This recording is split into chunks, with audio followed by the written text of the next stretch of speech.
I believe that if we are honest with ourselves, that the most fascinating problem in the world is, who am I? What do you mean? What do you feel when you say the word I myself? I don't think there can be any more fascinating preoccupation than that, because it's so mysterious, it's so elusive. Because what you are in your inmost being escapes your examination in rather the same way that you can't look directly into your own eyes without using a mirror. You can't bite your own teeth. You can't taste your own tongue. And you can't touch the tip of this finger with the tip of this finger. And that's why there's always an element of profound mystery in the problem of who we are. This problem has fascinated me for many years, and I've made many inquiries. What do you mean by the word I? And there is a certain consensus about this, a certain agreement, especially among people who live in Western civilization.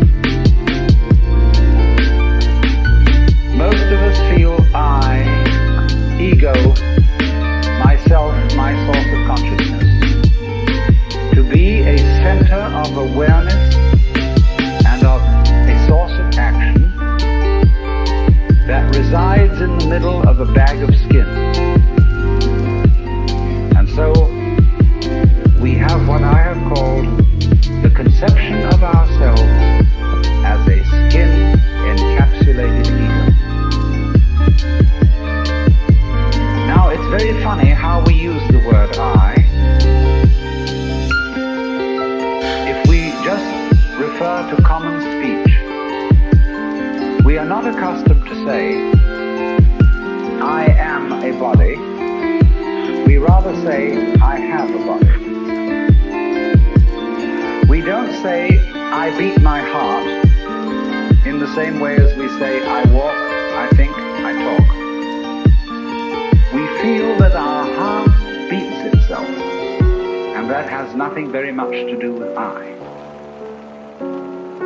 In other words, we don't regard I myself as identical with our whole physical organism. We regard it as something inside it. And most Western people locate their ego inside their heads. You are somewhere between your eyes and between your ears, and the rest of you dangles from that point of reference. It is not so in other cultures.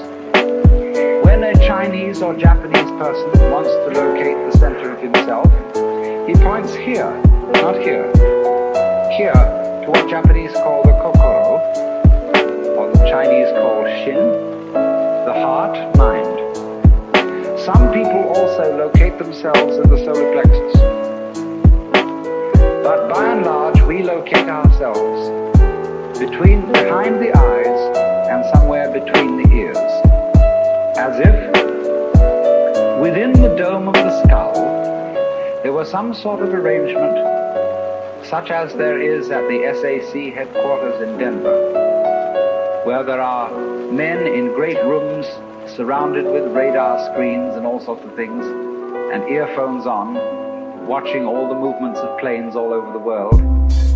So in the same way, we have really the idea of ourselves as a little man inside our heads, who has earphones on, which bring messages from the ears, and who has a television set in front of him, which brings messages from the eyes, and all sorts of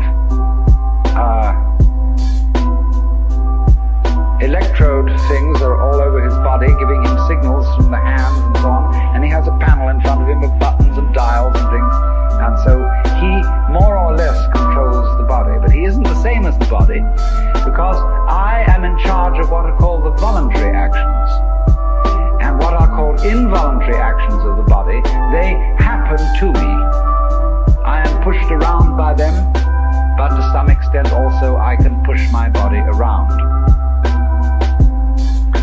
This, I have concluded, is the ordinary, average conception of what is oneself. And look at the way children, influenced by our cultural environment, ask questions. Mummy, who would I have been if my father had been someone else? You see, the child gets the idea from our culture that the father and mother gave him a body into which he was popped at some moment. Whether it was conception or whether it was parturition is a little bit vague.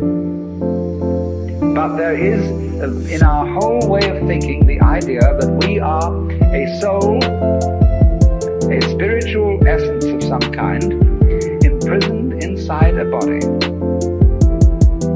And that we look out upon a world that is foreign to us. In the words of the poet Houseman, I, a stranger and afraid, in a world I never made.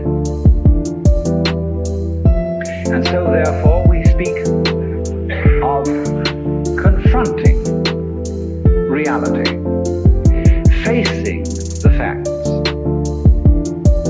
We speak of coming into this world. And this whole sensation that we are brought up to have of being an island of consciousness locked up in a bag of skin, facing outside us a world that is profoundly alien to us in the sense that what is outside me is not me.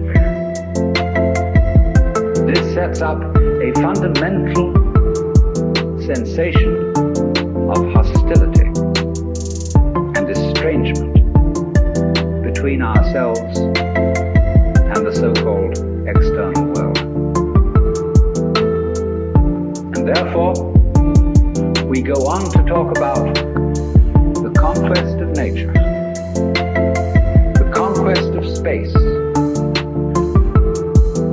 and view ourselves in a kind of battle array towards the world outside us.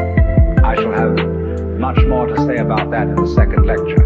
But in the first now, I want to examine the strange feeling of being an isolated self. Now actually, it is absolutely absurd to say that we came into this world. We didn't. We came out of it. What do you think you are? Supposing this world is a tree. Are you leaves on its branches? Or are you a bunch of birds that settled on a dead old tree from somewhere else?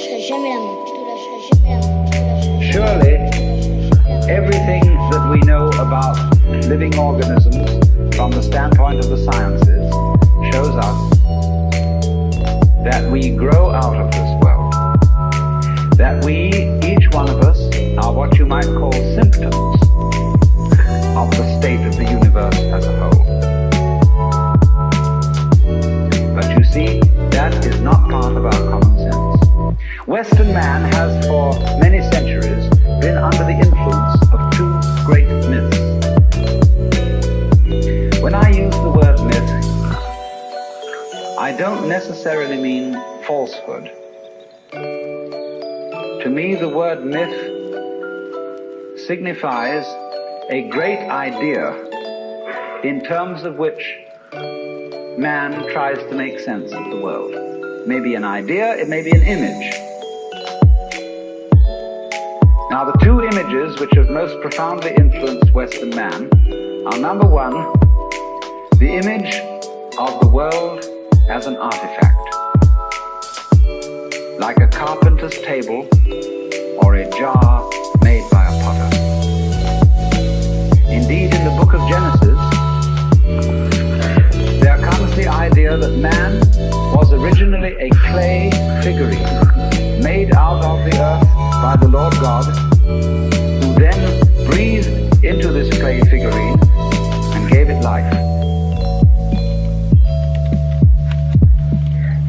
And the whole of Western thought is profoundly influenced through and through and through by the idea that all things, all events, all people, all mountains, all stars, all flowers, all grasshoppers, all worms, everything are artifacts. They have been made, and it is therefore natural for a Western child to say to its mother, "How was I made?" That would be quite an unnatural question for a Chinese child, because the Chinese do not think of nature as something made. They look upon it as something that grows. The two processes are quite different. When you make something, you put it together, you assemble parts, or you carve an image out of wood or stone, working from the outside to the inside. But when you watch something grow, it works in an entirely different way. It doesn't assemble parts. It expands from within and gradually complicates itself, expanding outwards like a bud blossoming, like a seed turning into a plant. But behind our whole thought in the West is the idea that the world is an artifact, that it is put together by a celestial architect, carpenter, and artist, who therefore knows how it was done. When I was a little boy, and I asked many questions which my mother couldn't answer, she used to resort in desperation to saying, "My dear, there are some things that we are not meant to know." And I said, "Well, will we ever find out?" And she said, "Yes, when we die and we go to heaven, it will all be made clear." And I used to think that on wet afternoons in heaven, we would all sit around the throne of grace and say to the Lord God, "Now just why did you do it this way? And how did you manage it that?" And he would explain it and make it all very clear. All questions would be answered. Because as we have popularly, in popular theology, understood the Lord God, he is the mastermind who knows everything. And if you ask the Lord God exactly how high is Mount Whitney, nearest millimeter, he would know exactly like that and would tell you. Any question, the Cosmic Encyclopedia Britannica.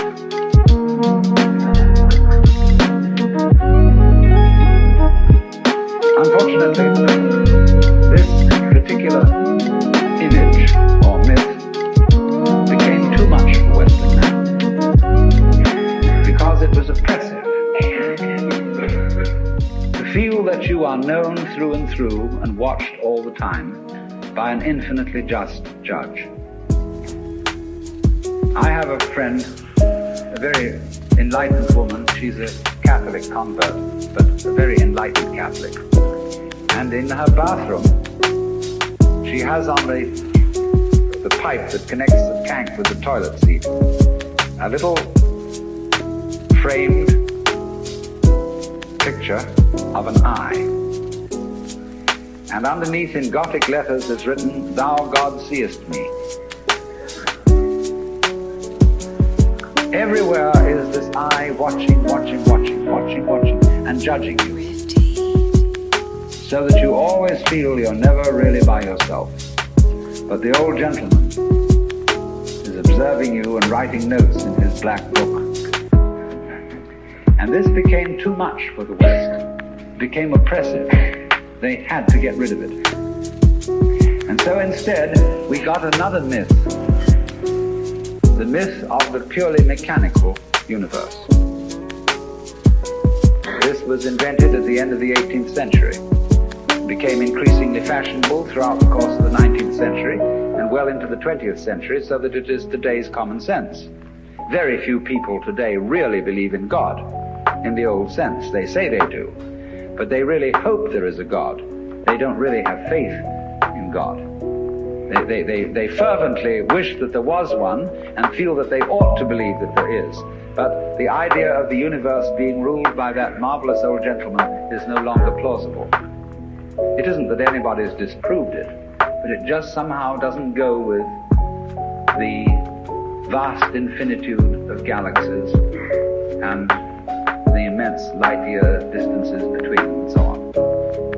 So instead, it has become fashionable, and it is nothing more than a fashion, to believe that the universe is dumb, stupid, that intelligence, values, love, and fine feelings reside only within the bag of the human epidermis, and that outside that, the thing is simply a kind of a chaotic, stupid interaction of blind forces. Courtesy of Dr. Freud, for example, biological life is based on something called libido, which was a very, very loaded word. Blind, ruthless, uncomprehending lust. That's the foundation of the human unconscious. And similarly to thinkers like of the 19th century, like Ernst Haeckel, even Darwin, T.H. Huxley, and so on, there was this notion that at the root of being is an energy. And this energy is blind. This energy is just energy. And it's utterly and totally stupid. And our intelligence is an unfortunate accident. By some weird freak of evolution, we came to be these feeling rational beings, more or less rational. And this is a ghastly mistake, because here we are in a universe that has nothing in common with us, doesn't share our feelings, has no real interest in us. We're just a sort of cosmic fluke. And therefore, the only hope for mankind is to beat this irrational universe into submission and conquer it, master. Now, all this is perfectly idiotic. If you would think that the idea of the universe as being the creation of a benevolent old gentleman, although he's not so benevolent, he takes a sort of, this hurts me more than it's going to hurt you sort of attitude to things. You can have that on the one hand, and if that becomes uncomfortable, you can exchange it for its opposite. The idea that the ultimate reality doesn't have any intelligence at all. At least that gets rid of the old bogey in the sky, in exchange for a picture of the world that is completely stupid. Now, these ideas don't make any sense, especially the last one. Because you cannot get an intelligent organism such as a human being out of an unintelligent universe. The saying in the New Testament that figs do not grow on thistles nor grapes on thorns applies equally to the world. You do not find an intelligent organism living in an unintelligent environment. Look, here is a tree in the garden, and every summer it produces apples, and we call it an apple tree, because the tree apples. That's what it does. All right. Now here is a solar system inside a galaxy, and one of the peculiarities of this solar system is that at least on the planet Earth, the thing peoples. In just the same way that an apple tree apples. Now maybe 2 2 million years ago, somebody came from another galaxy in a flying saucer and had a look at this solar system, and they looked it over and shrugged their shoulders and said, just a bunch of rocks, and they went away. Later on, maybe 2 million years later, they came around and they looked at it again, and they said, excuse me, we thought it was a bunch of rocks, but it's peopling. And it's alive, after all, it has done something intelligent. Because you see, we grow out of this world in exactly the same way that the apples grow on the apple tree. If evolution means anything, it means that. But you see, we curiously twist it. We say, well, first of all, in the beginning, there was nothing but gas and rock. And then intelligence happened to arise in it, like a sort of fungus or slime on the top of the whole thing. But we're thinking in a way, you see, that disconnects the intelligence from the rocks. Where there are rocks, watch out. Watch out, because the rocks are going eventually to come alive.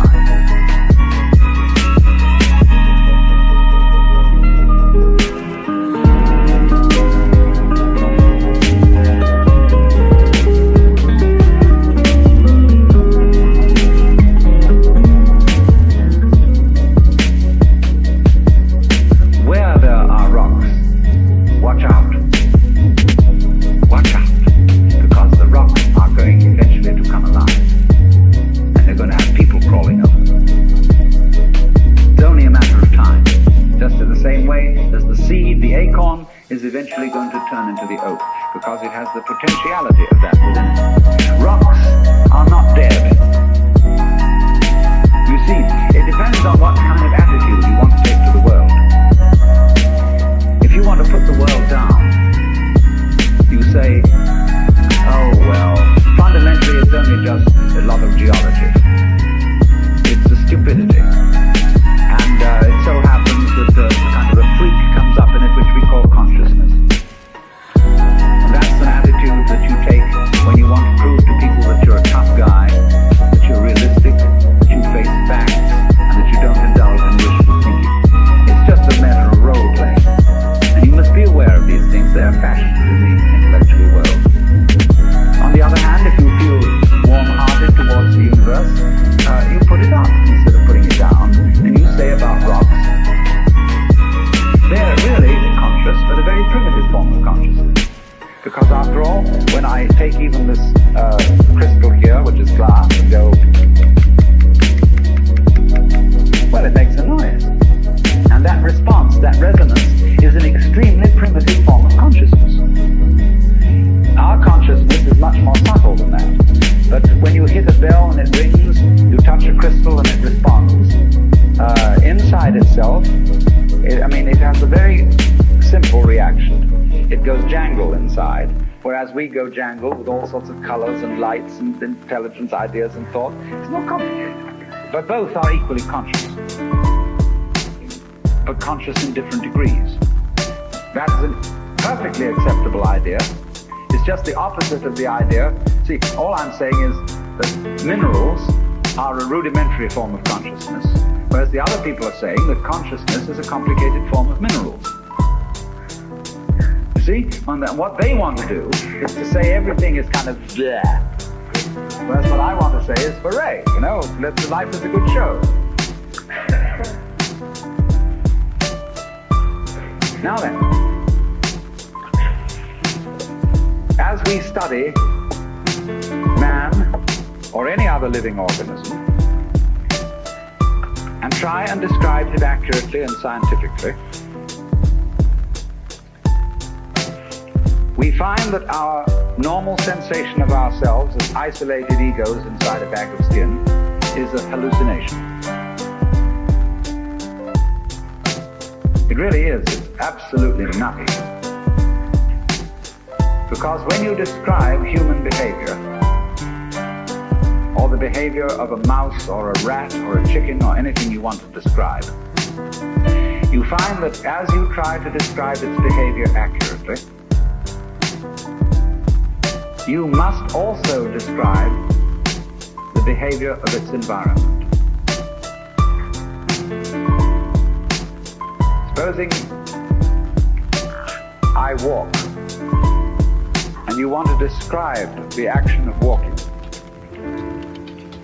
You can't talk about my walking without also describing the floor. Because if you don't describe the floor and the space in which I am moving, all you will be describing is somebody who's swinging his legs in empty space. So as to describe my walking, you must describe the space in which you find me. You know, you couldn't see me unless you could also see my background, what stands behind me.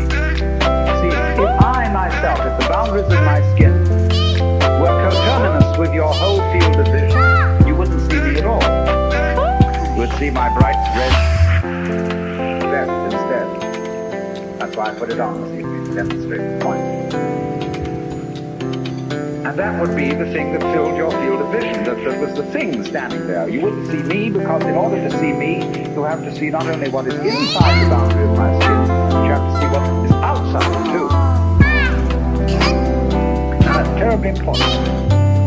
Really, the fundamental, ultimate mystery, the only thing you need to know to understand the deepest metaphysical secrets is this, that for every outside, there is an inside, and for every inside, there is an outside. And although they are different, they go together. There is, in other words, a secret conspiracy between all insides and all outsides, and the conspiracy is this: to look as different as possible, and yet underneath to be identical, because you don't find one without the other. Like Tweedledum and Tweedledee agreed to have a pattern. Note that, agreed. So there is a secret. What is esoteric, what is profound, and what is deep is what we will call the implicit. What is obvious and on the open is what we will call the explicit. And I and my environment, you and your environment are explicitly as different could be. But implicitly, you go together. And this is discovered by the scientist when he tries, as with the whole art of science is to describe what happens exactly. And when he describes exactly what you do, he finds out that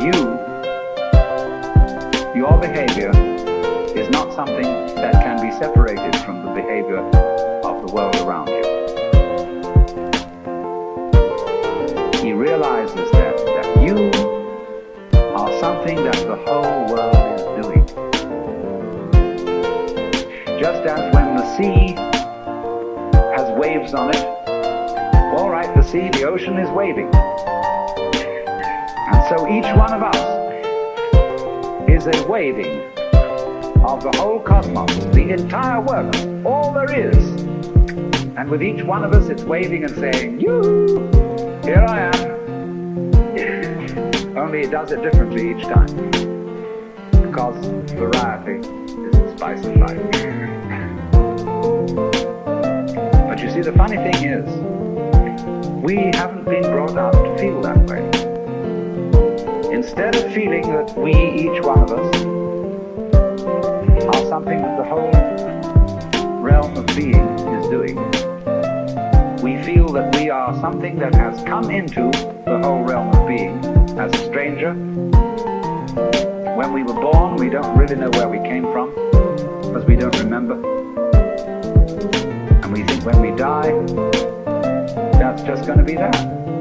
Some people console themselves with the idea that they're going to heaven, or that they're going to be reincarnated, or they're going to Summerland, or something else. People don't really believe that. But for most people it's plausible. The real thing that haunts them is that when they die, they're going to sleep and never going to wake up. They're going to be locked up in the safe deposit box of darkness forever. But that all depends, you see, upon a false notion of what is oneself.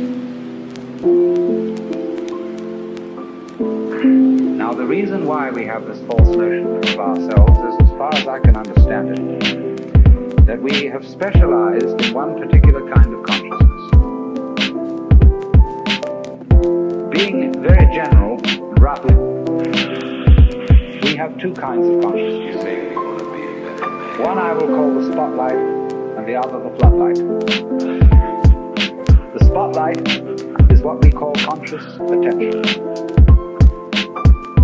And that is trained into us from childhood as the most valuable form of consciousness.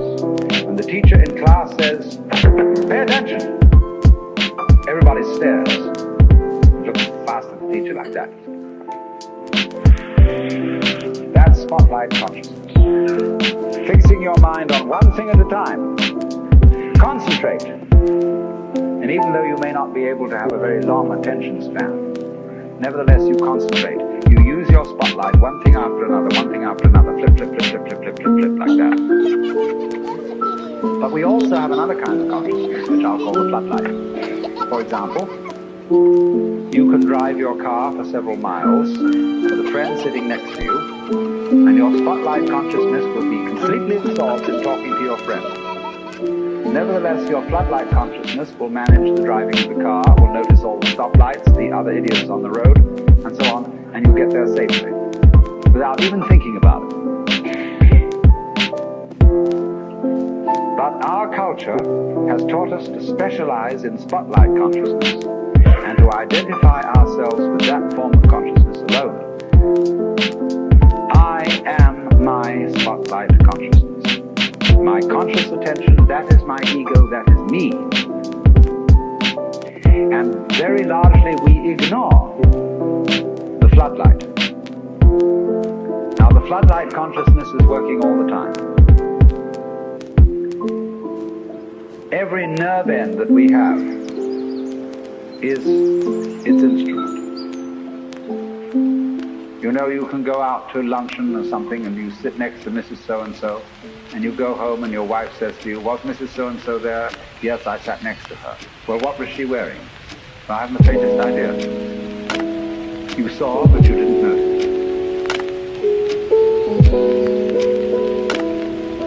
Now, because we have been brought up to identify ourselves with the spotlight consciousness, and the floodlight consciousness is undervalued, we have this sensation of ourselves as being just the spotlight. Just the ego that looks and attends to this and that and the other. And so we ignore and are unaware of the vast, vast extent of our being. People who by various methods become fully aware of their floodlight consciousness have what is called a mystical experience, or a cosmic consciousness, or what the Buddhists call bodhi, awakening. The Hindus call moksha, liberation, because they discover that the real, deep, deep self, that which you really are, fundamentally and forever, is the whole of being. All that there is, the works, that's you. Only that universal self that is you has the capacity to focus itself at ever so many different here and nows. So when you use the word I, this, as William James said, is really a word of position, like this or here. Just as a sun or star has many rays, so the whole cosmos expresses itself in you, in you, in you, in you, in you, all the different variations. It plays games. It plays the John Doe game, the Mary Smith game. It plays the beetle game, the butterfly game, the bird game, the pigeon game, the fish game, the star game. Just like, these are games that differ from each other, just like backgammon, whist, bridge, poker, pinochle, or like waltz, mazurka, minuet, and so on. It's dance. Infinite variety. But every single dance that it does, that is to say, you is what the whole thing is doing. But you see, we forget it. We don't know. We've been brought up in a special way so that we are unaware of the connection.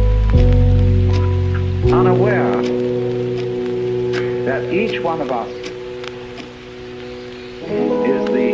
is the works, playing it this way for a while.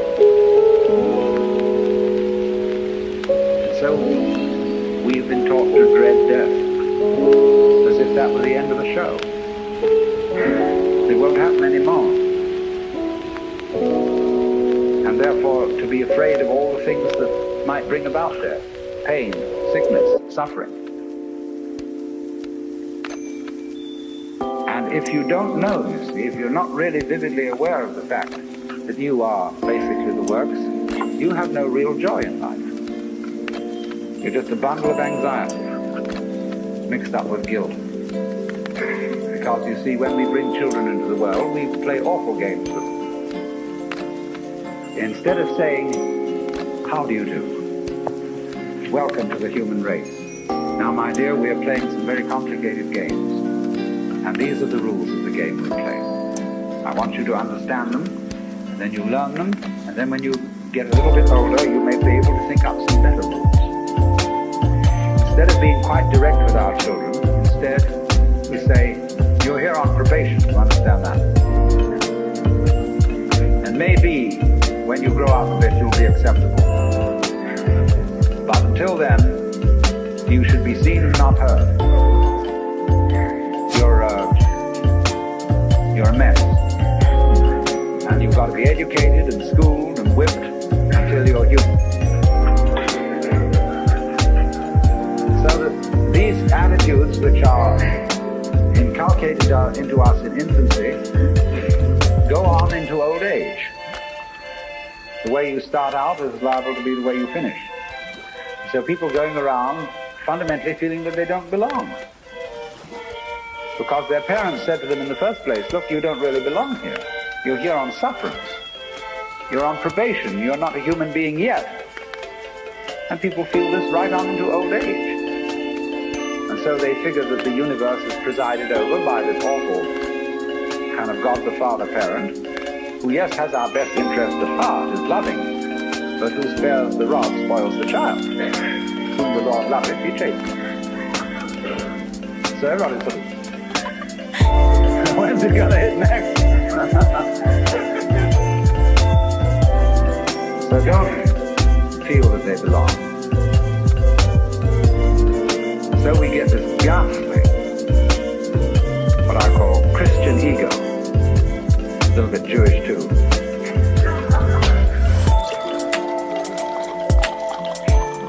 who really feels that he's homeless, he's an orphan. Even the Christians say we are sons of God by adoption and grace. Not real sons, but by adoption and grace and suffering. And so comes this sensation, so characteristic of Western man and indeed of all highly civilized people, of being a stranger in the earth. A momentary flash of consciousness between two eternal blackness. And therefore, in constant contentiousness with everything around you. Not only with other people, but with the earth, with the waters, and the symbol of it all in our culture is the bull.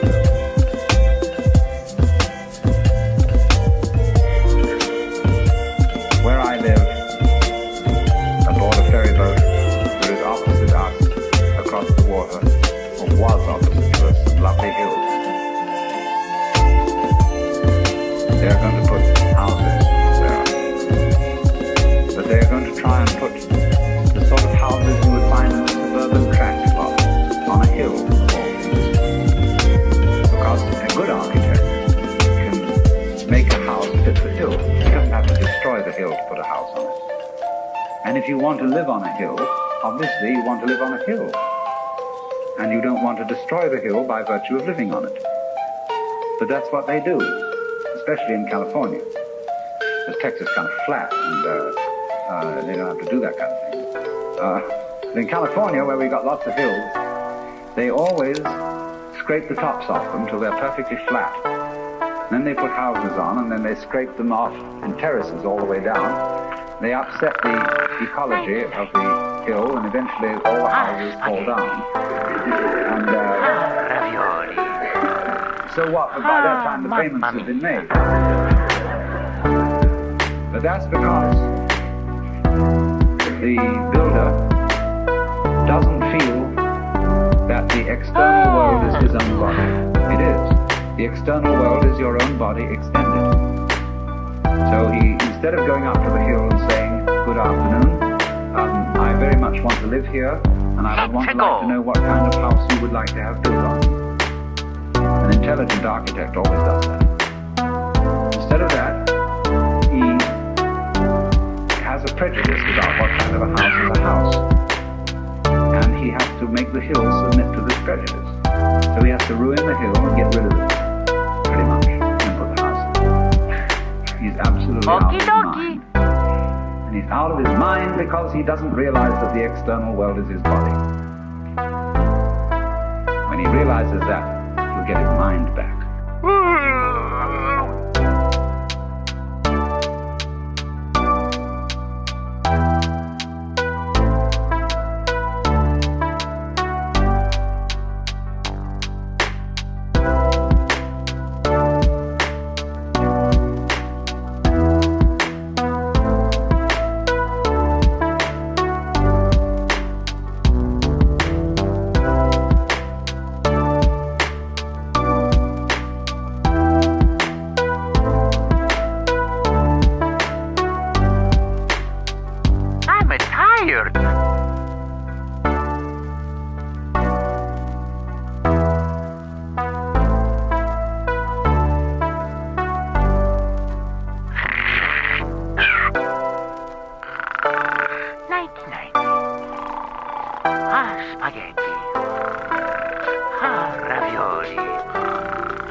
Mamma mia.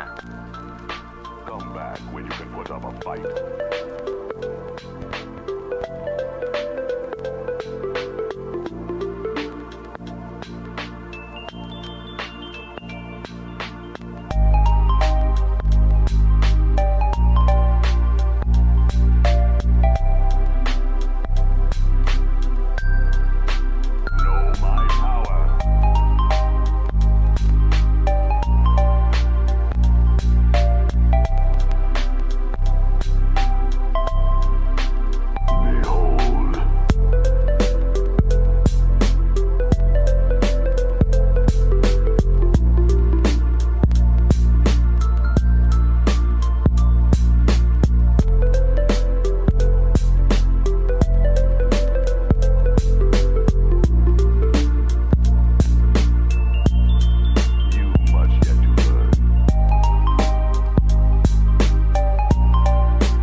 and the number 13 were all I had. Who the people around me were, what they wanted, or what they were trying to do.